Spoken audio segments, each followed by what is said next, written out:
Joining us now is Ilay, brother of hostage Evyatar David. Shalom. Hi, shalom. We also have the pictures of your brother in captivity, suffering, starving. First of all, tell us about the experience being exposed to this video, you and your family. To be honest, I couldn't watch the video. I only heard the details from my sister, from my father.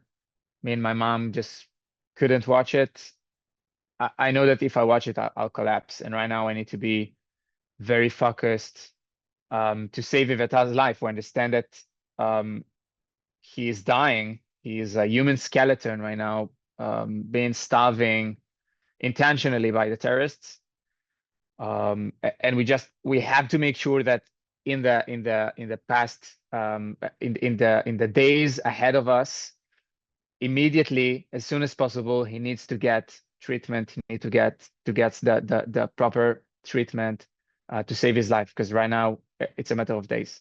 It seems that Hamas is trying to show that there's a humanitarian crisis also with this video. But as we put together all the details, the truth is opposite. We saw the chubby hand of the terrorist in that video reaching toward Evyatar. We understand from the testimonies that the terrorists on the next door has always had food. Always. They have plenty of food. They haven't lost weight. Only the hostages are losing weight. We understand that they use their own people, the Gazans, as their as their pawns in that sick game of them, starving them as well. So Hamas decides who lives, who dies, and who is participating their cruel, twisted Hunger Games, this disgusting campaign. And they intentionally brought my brother to a near-death situation. They made him suffer so much only for the use of their sick campaign. And your demand from the world is to start relating to the suffering and the situation of our hostages. It is, and I think the Jewish voice must be heard the loudest right now. We need the Jewish communities, the Jewish leader all around the world to advocate the strongest for the hostages, to take Evyatar's pictures to officials at every country and demand their immediate release of the hostages, immediate treatment and immediate release. That's what we need to demand right now. Now, according to reports, Israel and the U.S. are working very hard to reach a deal. And at this point, it seems clear that it's the terror organization Hamas that is preventing any deal.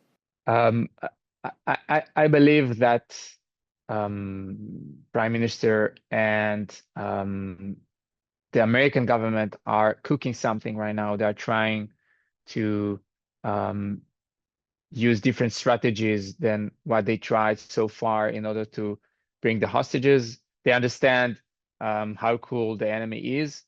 Until that point, many strategies has failed. So I hope they're working on a comprehensive agreement that will bring the hostages. And I count on them. I count on the Israeli government. I count on the American government to be smart enough and strong enough to do whatever it takes. And I pray for that as well. Ilay, you miss your beloved brother. Did you find yourself, imagining, reuniting, even playing some music together? That's the only thing that keeps me going. I'm thinking about Evyatar every day before I go to sleep.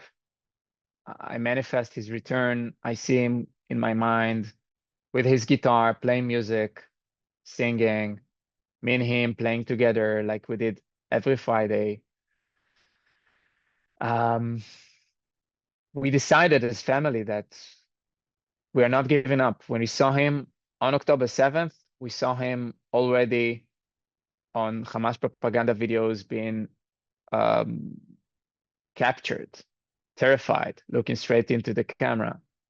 And even in those very dark hours, we decided, no matter what, Evyatar comes back alive, and we are staying united as family.